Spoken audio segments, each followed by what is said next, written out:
Let it flow. Let your step go. Slow and low. That is the tempo. Kanto YU4s. $329.99. They're not cheap. They're small. Not as small as the little monoliths back there. But, you know, still my hand is just about bigger than they are. That's a lot of money for a 4-inch little baby powered monitor.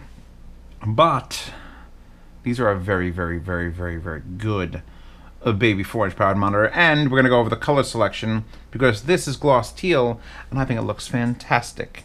But there's other options. Note the kimono matches them today. You're welcome. And I didn't use the blue sound dry stand because it didn't quite match it. So I went with this foam block, which is actually a orthopedic foam block I cut in half with a kitchen knife. Link to that in the description. Before we start anything though, so I don't have to use a keyboard, I don't have to use a knob in front, let's talk about the remote.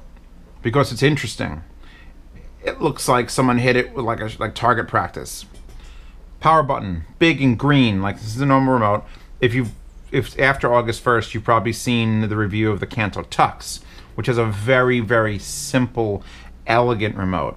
And I hope all of Kanto's remotes go that way because this is a lot of buttons, and they're very small buttons too.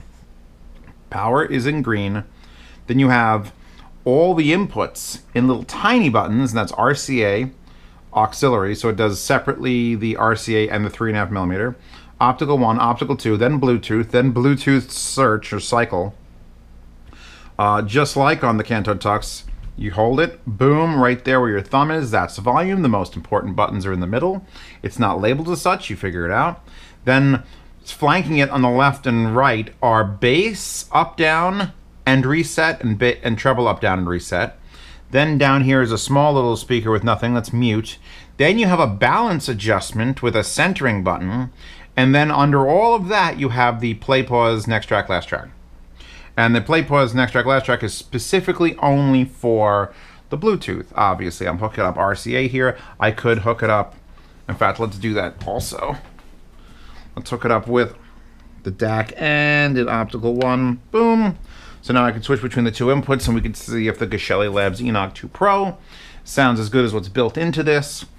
Before any of that, I'm opening up my FLIRC control panel. FLIRC is the infrared receiver up there that plugged in USB. Because I want to use these next track, last track, play, pause. And this is sort of like a re-review. I'm always going to mention this thing because it's amazing. We're going to switch to media keys, which is just basically the media keys you have a choice of.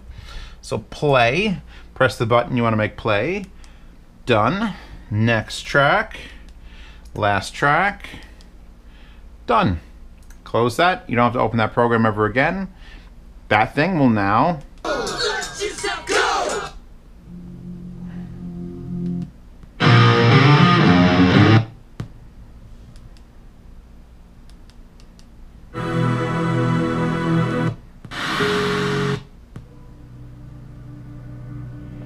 Volume down. So they're not cheap. They're very good. They have to be. You can't charge $329 unless you got a lot of options and you're good. All right. Now we're not like Vanuatu T1 Encore good. That's like a different level. The Kanto Tux, the T1 Encores, those are $600-700. That's this many. All right. So we're not looking to fight with them. We're looking to fight with everything else down here. The little Fluence. Certainly those little monitors are only $200, but these have to beat the iLoud Micros to compete. They have to have more options. I mean, the remote control already is like better. So now that we have remote control, we know what it does. Let's pop the speaker off the stand. Oh God, that was so difficult. Take a look at the back. Everything good? Everything good? Good. Power input here, on-off switch. You probably don't need to use it. Here's a USB charge port, so you can literally plug in your phone or something or anything. You don't need a Bluetooth receiver, so I don't really know what you'd be using this charge port for, but it's there. You get your right speaker out, which is only 2 wires. Like all Kantos, these are passive speakers with passive crossovers that you could use any speaker wire to go left to right, which means they're not Even if they are DSP correcting the speaker, they're doing it before the amplifiers and before the crossover, so that'd be trying to compensate for that. I'm not sure if they are or not, or if they're just going super old school, source, amp, passive crossover does everything done. But that's sort of a detriment, sort of a benefit, because you get to use any wire you want. Like I'm not using the wire it came with, I'm using these mica cables if you could find them. The switch here, to switch this RCA input between line and phono, here's the ground if you want to use it a phono. I could hook up the phono turntable to it. Didn't, just have to know it works well. Here's a sub out. Now we start getting into features, everyone. Here's the subwoofer out, but I do not believe it does the frequency cutoff like the Tux do. It's just going to be a summed output. There's your auxiliary port, and there's your RCA, and there's your actual speaker port, bigger than my thumb. If you ever want to know how big my thumb is, it's smaller than the port on the YU4.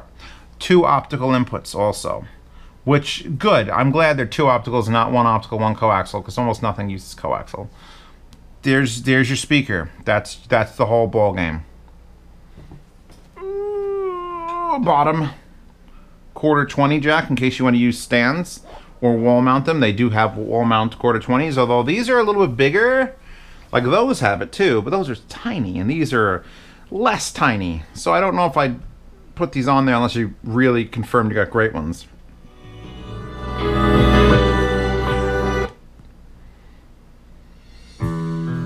It's Katie Lang, Love Affair. Watch the God, these are good speakers for fucking $350. They were sent to me by a company. Actually, they were sent to me not by Kanto. I have relationships with Kanto, and they're the ones who sent me the Tux, and they sent me the YU6s. But this was sent to me by Funnel, I think, is the website. Like, hey, do you want to review this? We have a ton of stuff, and we'll give you a discount code for your viewers, which I don't think anyone else will do. So I'm like, yeah, I'll look at the YU4s and send a discount code to my viewers. If you're a patron, here's the thing. If you're a patron seeing this whenever, I should have the discount code ready for you guys. If you're not a patron and you're seeing this publicly, it'll probably apply to you guys too. I just got to figure out the date range because one has to go like a week before the other. All patrons see videos a week early. That's why the comments down there. Why are the week-old comments? CEOs, how'd you time travel? Like, well, because the video is unlisted and given to patrons first, and then public, and the rest of you, scurvy dogs. These are absolutely 100% some of the nicest 4-inch speakers I've ever heard. And there's a lot of competition now. RB42s, the Yamaha C91 concerts. Actually, that's the only competition. Name some other 4-inch drivers in the description while you're at it. I know Klipsch makes a 4-inch version. That's like the 5 1/4. I know they make a smaller one. I've never heard it. I wonder how it performs. Doesn't matter. Doesn't matter. Next. We should always start with imaging and these tweeters, because the tweeters are Silk Dome, very, very, very, very recessed. Like, holy shit, recessed in that waveguide. And that is probably part of the reason why they sound so good, and part of the reason why it's sort of like I think they work almost better in a bigger room. Because here on a desk, depending on what the angle is a big deal for how they sound. Because you want that waveguide to sort of direct the treble at you. So you got to give them a nice tilt in. If you unpause this, straighten them out, the tonality changes entirely. So you definitely want them pointed like nearly directly at you. I always point towards my ear. You can get over that. Front-facing volume knob with input select. Yeah, it's an input select. So now nothing. That's the US. That's got to be the optical. Let's find out. RCA. We paused. Optical. So the optical is actually quieter than the RCA coming out of the Geshelli Labs. But do we hear a difference? Do we hear a difference in a song that isn't boring?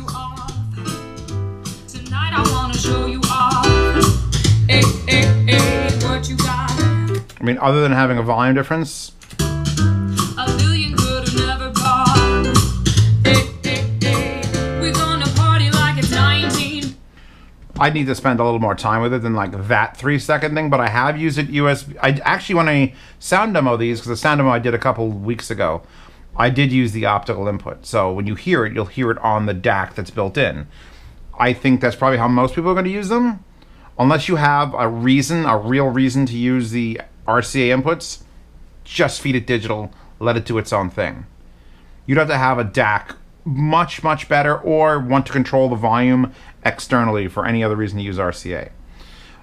Moving on with that, the subwoofer out, I'm not going to plug it and test because I know what it's going to do. It's going to sum and it's not going to dim anything. Here, we can prove that by completely lying about what I just said was going to happen. Actually, that doesn't need to be plugged in to test this theory. 42. I wanna show the finer things in life to you. So just forget about the world and say I do. That is, by the way, Beauty and the Beat from Postmodern Jukebox. If you plug in the subwoofer and it dims for a second and comes back up like the Vanity does, that means it's doing something with the frequency response. Because what you want to have happen when you plug a subwoofer into something is you want it to go plug in, okay, 80 hertz, 90 hertz, we don't need any of that. Anything below that to the sub, and we'll just do the upper range. It doesn't do that. You can add a sub, but it doesn't let you play these any louder. If a 50 hertz signal comes into this, you're playing some heavy, heavy shit, and you turn it up and up and up, it's gonna still try to make 50 hertz here and do 50 hertz there. So it's like, one of the main benefits of having a subwoofer out is not just adding bass, which you can at least adjust here. But if you lower the bass here, and just like I said in the review of the Kanto Tux, here on a desk, zeros, I'm coming for ya, I'm coming for ya. fine. Zeros are fine. Don't need any bass, don't need any treble adjustment, you're fine. You back it up a bit, which is why I'm saying that that tweeter is important the way it's shaped, and it works best in a room, is you back it up and you hit that button twice, you give it a little bit more treble, and let's see. 1, 2, you're crooked as hell.com.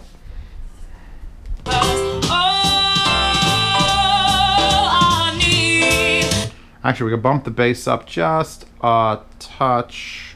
It's a beauty and a beat who can make my life complete.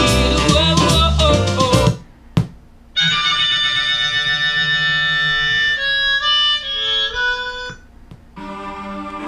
Running.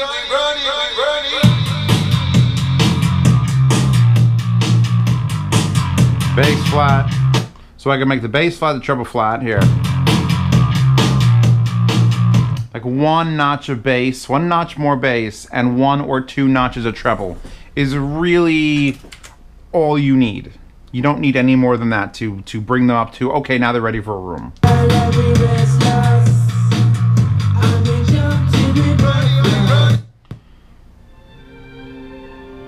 That was Basement Jacks. I'm not sure which song, but that was Basement Jacks.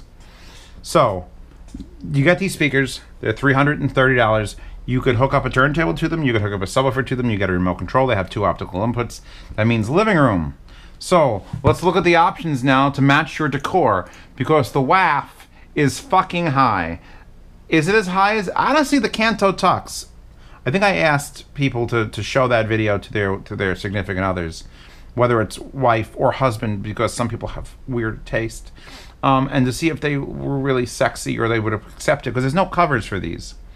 The Kanto Tux had covers for no fucking reason, but these probably would benefit from just having something nice and color matching. So your choices are matte white, matte gray, which I tried to get the YU6s in matte gray because they're like a battleship. They didn't have that.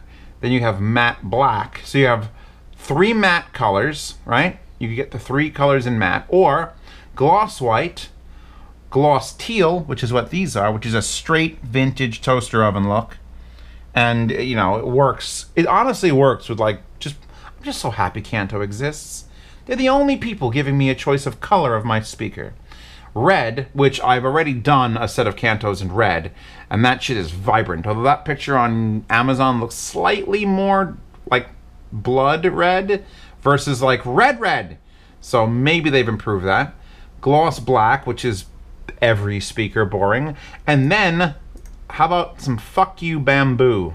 That's the color I think this should be called. Hey, what color are your speakers? Fuck you bamboo. Because look at that. That's the finish I got the YU6s in, so those will be coming up at some point. And it's not really made of bamboo. That would be $2,000 to have sectional bamboo that you machined out. But it does look very nice. So let's go back to this. Minimize that. So you get to choose your color. You get to choose your inputs. You have analogs. You have friggin' goddamn phono preins. You got a remote. That's decent. I think the new remote should definitely take over. I don't, as much as I did complain about having only one input button and you had to cycle through it, having all of these little buttons is sort of like, it's a lot happening. The bass and treble adjustments here, they don't bother me. I don't think anyone should really need the balance adjustment though. That's one of my little things, because here's how you, real quick, before I move on with this video and we talk about the sound demo. When you sit in front of a speaker like this, or a pair of speakers, whether it's in a living room or on a desk, what you do is you first go to YouTube, watch one of my videos. My videos are all filmed in mono, because I'm using a GoPro Hero 4, and it's mono. And it gives my videos a very unique sound, because it's just mono. The same thing's coming out of everything. Why does EOS put you to sleep with his videos? Because they're mono. Or you can just, if you have foobar like this, you can go into the DSP and add all stereo to mono, all channels to mono. And when you do that, like I just did, it'll switch, and now I hear that sound right there. Now if I did this, now I'm gonna hear that sound right there. Because distance is what fixes balance, not making the volume louder or less. That would be like room correction. That would be like if you're squeezed into a corner like that, like the speaker was in that corner, touching the wall, and this one's free floating. That's when you have to sort of like start critiquing gains and actually adjusting balance. But any normal speaker setup on a desk, and it isn't like it's gonna be even. Don't get a piece of string and say, okay here and okay here. That isn't always the case, because there are environmental variables. There's a big opening here, and this has more desk and things, and all those will affect where your perception of the center is. So you set your output to mono, or you listen to a mono source. It's not that hard to find mono stuff on YouTube, just search for it. You play it, and wherever your speakers are, if it's not, you figure out the dead center from where you're sitting in that, and like right here should be where it is, and now it's too far right. So that means either this speaker needs to go back, or this speaker needs to come forward, which obviously I push it. So let's yank it all the way forward. Now it's coming from like here. Now the sound is coming here. So all I'm just gonna do is push it back.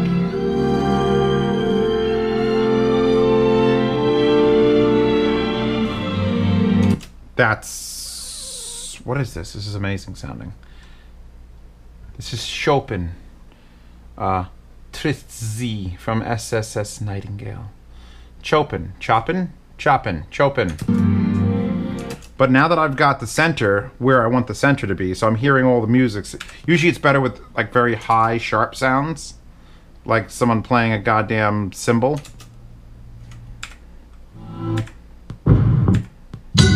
There you go. Can't get better than that. That's the Akira OST. That's Tetsuo. Yeah. You either pick a speaker and move it front and back. If it's too far to the right, that speaker's too powerful, move it back. If it's too far to the left, bring that speaker forward. When it's dead center, like it now is, I have a keyboard command set. Alt-M for mono, Alt-N for not mono. I'm a reviewer. Boom. Now you can't hear the difference because, again, mono mics in the GoPro, but as soon as you do that, it lets go. Now we've got Soundstage. Now it sounds perfect. Now I know when something's making a sound centered, it is, and something over here, it's supposed to be there. Too many times I've gone to people's houses and I'm like hearing everyone sing from the left, and it's like, have you balanced this properly? Because a 1/4 inch matters. Sound moves very fast, and it's amazing how human hearing can actually pick up on that. That's how we hear things. We know that if someone's standing there, and talking about video games, you want to talk about video games for a second? And gaming with like speakers like this? If someone is standing directly in front of you, your ears hear it at the exact same moment. But if someone's standing to your right, just a little bit, your right ear hears it a little bit sooner. I mean, talking about the speed of sound, distance between your ears, sooner. And it knows they're there. That's how that works. Could you fucking imagine the processing power of the human brain? Oh my God.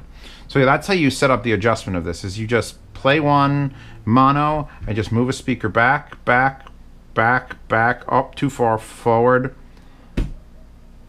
not mono. And then you're perfect. Little life lessons in these.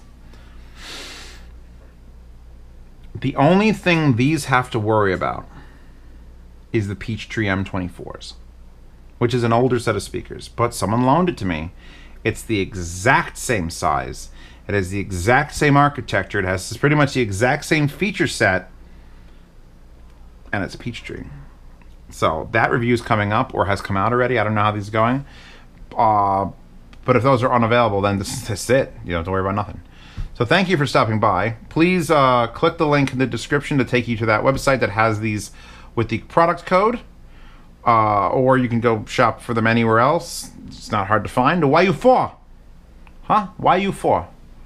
It's very Italian. YU4. YU4. I'm for garbage man. What do you mean? Okay. Links to these in the description. Links to the FLIRC in the description. Links to everything else I talked about in the description. Probably the bigger Kantos. I don't know if that site sells them. That site sells some high-end stuff. So these are like the entry-level speaker from them. But there's all that. The Patreon, $5 or more a month puts you in the yard sale. I will probably be selling these in a yard sale. Probably. 1st to the 10th of every month. I have too many things, and I either have to replace them off the wall or just sell them, take the money, put it into buying something else if a company doesn't send it to me. Thank God I got the YU6s, because these make me want to listen to the bigger ones real bad. That's that. Ask any questions you like on the Patreon. $5 tier and below, you have to message me on Patreon, and it's usually slow because I lose my brain. The $10 Patreon tier gets you into the private Telegram chat where you ask me any questions, I answer it. I will even give them advanced knowledge on what reviews are coming up, what my opinions are. It's basically you're behind the scenes once you're in that chat. And you could ask me anything like that on my phone. I'll check it 12 times a day. That's a lie. It's more like 25 times a day. But I want to feel like I have a life. Maybe. That wallpaper is in the description, and all $2 and higher patrons get access to all the wallpapers. And what else are we talking about? That's it. We're good. Sound demo in the description. Sound demo was filmed in the living room a couple weeks ago. I think it came out really well. Came out the goodest. I'll try to really make my grammar bad for people. It's the goodest sound demo. It'll share the same track list as those Peachtrees, so you can be able to directly compare them. Just a thing. We're good here, I think. I think we're good. Thank you to the distributor Funnel for sending these out. I hope they have many a click and people will get interested and buy them, because they are damn fucking fine. In fact, I should have their website open. Hold on a second. Let me see if I can go to Funnel.